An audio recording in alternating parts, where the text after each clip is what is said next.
we've seen people from all over the country here on the Suncoast, and they're providing a helping hand, literally.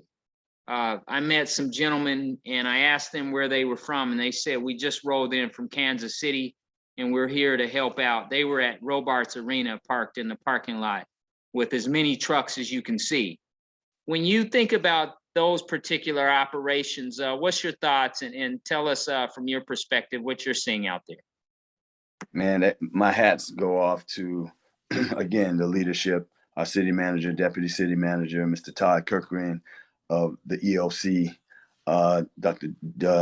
Director Doug Jeffcoat of Public Works, FEMA, all the people, men and women that came in from all over the country that came here to help and participate in the recovery efforts after the storm. I spoke to individuals. I ran into some gentlemen at a restaurant, and I saw them coming in for lunch, and it's humbling because you see these people and you know the work that they put in and how hard that they've worked to get people back up and running and to have some sense of normalcy. And they come from, as you said, all over the country. These gentlemen that I spoke to had rolled in from Ohio. I met another group just yesterday at Chick-fil-A. They had come from Arkansas. So people are coming from all over the country to chip in and get people back to, again, some sense of normalcy. This is always tough for anyone to go through when you have to put your life on hold and set it aside and then try and come back and recover from all of this. We did that with the pandemic, and now we're finding ourselves in a situation where with a natural disaster in terms of this hurricane.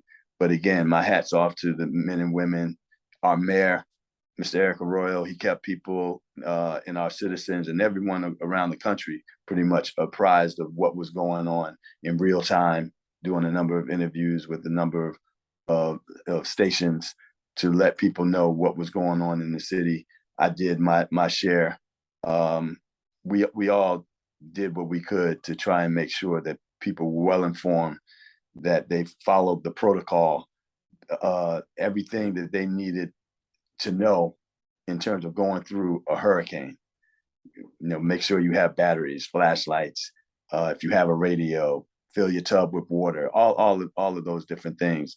But the efforts that were made by the people that reside here in Sarasota and those that came from all around the country was extraordinary. And as you touched on before about the coordinated organization over at Robarts Sports Arena, that was massive, and that was incredible.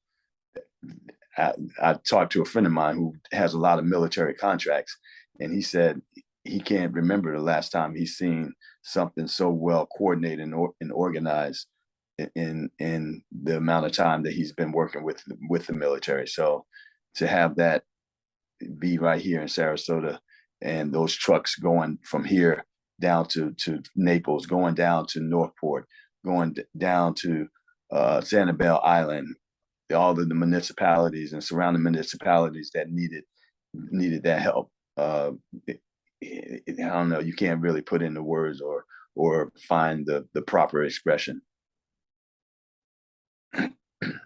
When you think about the city's challenge and effort and obligation, if you will, when you have a storm coming and you have news of a catastrophe headed our way, how challenging is that as a city to come together and to meet a storm like Hurricane Ian head on and say, okay, we're going to make sure we can do X, Y, Z? How tough is that? It is tough. You're talking about a number of different individuals who have their own ideas about things. But when it comes to leadership, particularly like that of our city manager, our deputy city manager, our police chief, and deputy police chief, and all the men and women in blue, and all the different departments and our staff. They are very receptive to what direction the leadership is trying to lead them in, and pretty much the information that they're trying to give them, and make sure that all the information that they're giving them, that is executed. And they, during this storm, it seemed as though it was executed to perfection. Now we've gotten out of the recovery phase, and we're in the cleanup phase of things. And even that is a lot more involved than a lot of people think. Of course, power was down and internet was down throughout the county. I think at one point we were at 67% of the county not having power. And last I checked, I think yesterday or the day before, we were close over 90%. So to do that with that many hands on deck and that many people involved, just speaks to the level of coordination, and just speaks to the leadership of our city and how well prepared they were to help our citizens to prepare themselves for what was to come. You can never really prepare for these things. You can only do the best that you possibly can to make sure that you and your family are safe, and hopefully follow the protocol again, and the information given by the leadership of the city, and particularly those that know these things a lot better than the average person or layman in the city. So, but like I said, you live in Sarasota, you live in Florida, this kind of comes with the territory, if you will. But to see everyone pitch in, and those from around the country, all the support, the thoughts, prayers, and so on from around the world, people doing giving recovery efforts. I was just at a food drive just the other day for supplies of medicine, food, and water, and toiletries, and things of that nature. Just people coming out and doing what they can for their neighbor, for people that they never met or don't know or never will meet. It's again, it's something that you just like to see done on a day-to-day basis, in way of people being kind and showing compassion, and us reaching to the better part of our humanity. So that's the beauty of it, particularly when you see coming out of these things. But again, you can never prepare for it. Suncoast strong, Sarasota strong.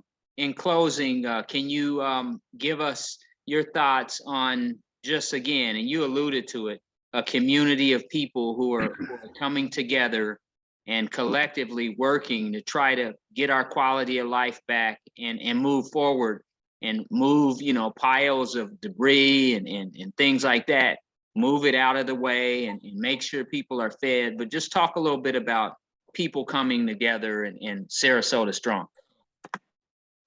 That's Sarasota. Just as I think you hit it on the head.